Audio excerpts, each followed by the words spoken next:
Welcome guys sa Podimation by Kuya Arkin. Hindi scripted, authentic, kakwentuhan ko lang kayo so expect nyo kung sino talaga ako. Handa na ba kayo makinig? Handa na? Tara! Kwentong putok. Naalala ko nung unang nagkaputok ako. First year high school ako nun. Pagkatapos ng PE class namin, grabe, pawis na pawis ako, as in pawis na pawis na pawis. At doon ko na naamoy na meron akong kakaibang amoy sa kilikili ko. Parang hindi na to tama parang medyo kakaiba na to Nagmamadali pa akong umuwi nun para sabihin ko kay Lola. Lola, kailangan ko ng deodorant. Parang inaanghit na yung kilikili ko Nagbibinata yung kilikili ko. Tapos sabi ni Lola, ay naku, wag ka mag-deodorant. Hindi pa pwede yan. Bakit naman? Di ba kailangan yun? Protection yun? In-explain ko pa nga nung kay Lola na in-advisean kami ng teacher namin na mag-deodorant daw kami o mag-antiperspirant daw. Kasi ginagamit daw yun para sa protection. Para hindi ka mamaho. So, ayun. Edi sabi ni Lola, sige.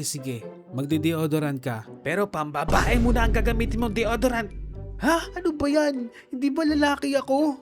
Baka hindi gumana sa akin yung pambabae. Bakit pambabae yung ipapagamit mo sa akin? Para mahina lang, para hindi lumakas yung putok mo. Di sabi ko, okay, sige, try natin. Tapos nung nag-grocery kami nun, pambabae nga talaga yung binili nila. Di ginamit ko naman sa mga first week, mga isang linggo kong ginamit yun. Actually, umepekto naman siya sa akin ng isang linggo, pero nung huling araw, hindi na. Hindi naman sobrang lakas na naamoy ng iba. Naamoy ko lang talaga. Di ko sure. Kaya kapag nagkakaamoy ako nun, takot ako lumapit sa mga tao. At ayoko din dumikit sa kanila kasi nakakahiya. Saka marunong naman ako makiramdam. Napapansin ko naman kapag nababahuan na sila sa akin. Ayoko makasagabal sa ilong nila. At alam ko kung gaano kasakit sa ulo kapag may katabi kang may anghit. Hanggang sa naggrocery na ulit kami nun, nag-ipon na ako nun galing sa baon ko para meron na akong pambili ng deodorant na sasakto sa katawan ko. Nung paglagay ko ng deodorant na yon, sobrang na-boost yung confidence ko. Pagtaas ko ng kamay ko, gusto ko ipaamoy sa lahat ng tao makakasalubong ko. Amoy mo yan. Yun yung experience ko nung unang nagkaputok ako nung high school. Nung college naman ako, may senaryo naman na bago kami mag-PE class, magpapalit kami ng uniform sa CR ng mga kaklase ko. Kasi hindi ko alam bakit bawal lang PE uniform ng school sa computer lab? Bakit bawal ang PE uniform doon? Bakit? Meron bang sumpa? Meron bang ano ba meron doon? Bakit ayaw nyong ipasok ang PE uniform? Hindi ba gagana yung computer kapag naka-PE uniform ka sa harapan ng computer? Bigla ka bang mawawala? Mapupunta ka ba sa ibang dimension? Ano bang pinaka katanggap-tanggap na explanation kung bakit bawal ang PE uniform sa loob ng computer lab? Bakit pinagdadala nyo? Makinig ka. Ito ang sabi ni Google, ha? Bawal ang PE uniform sa computer lab dahil hindi ito ang wastong pananamit para sa klase, proper attire, na nagpapahiwatig ng pagkakaiba sa pagitan ng mga subject at nagpapanatili ng kaayusan.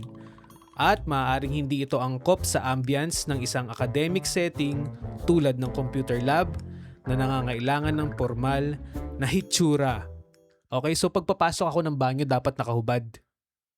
Hindi, joke lang. Nagiging pilosopo lang ako dito. Anyway, nung magpapalit na ako ng PE uniform sa banyo, dun ko naalala na hindi pala ako nakapag-deodorant. Patay. Isang oras pa naman yung biyahe pa uwi ng bahay namin, no? Di naman ako naka-dorm nun. So, parang, ay, ano na bang gagawin ko dito? Bibili na lang ba ako? Medyo pricey yung deodorant, di ba?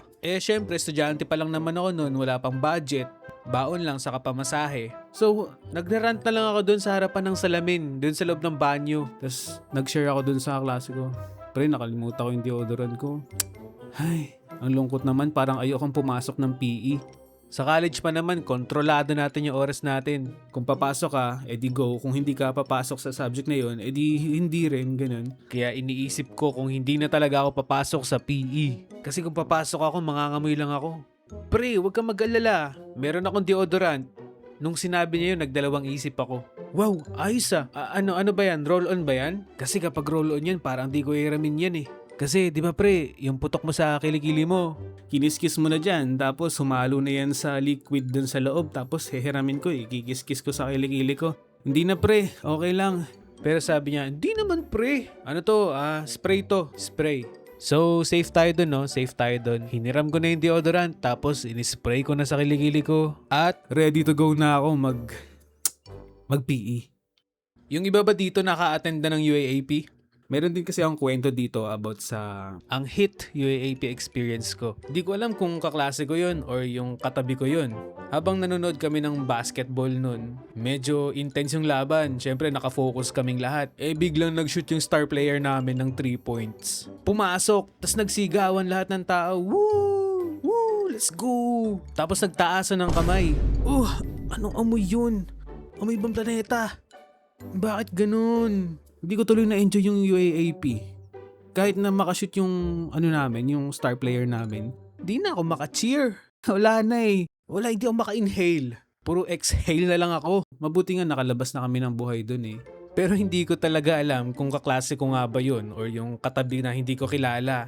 Para sila nagtataas ng kamay eh. So parang nawalan na ako ng gana kumain ng popcorn. Nawalan na ako ng gana mag-cheer. Parang alam mo yung bumagal yung oras, tiniis ko yung ilang oras na natitira doon sa basketball para matapos yung laro. Alam niyo yung yung parang pag nagiging beast si Gohan, parang may gumuguhit ganon.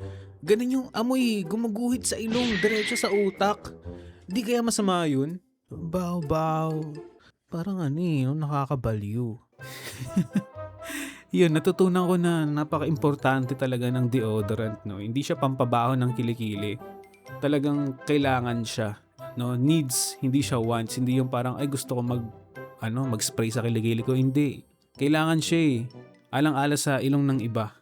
Kaya kapag nag-deodorant ka, sinasabi mo sa ibang tao, I care about you. I respect your nose. Kaya amoy mo kilikili ko. Saka normal lang naman bumaho guys, no? Maligo na lang. Kaya nga may tinatawag na ligo, no?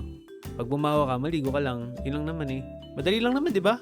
Tapos, ayun, may bago akong merch. No? Reminder pack. So, kapag may mga gusto kayong alalahanin or lagi kayong nakakalimot, pwede nyong gamitin to. Idikit nyo lang sa noo nyo. At kapag pala binili nyo yung whole pack, meron kayong marireceive na free sticker.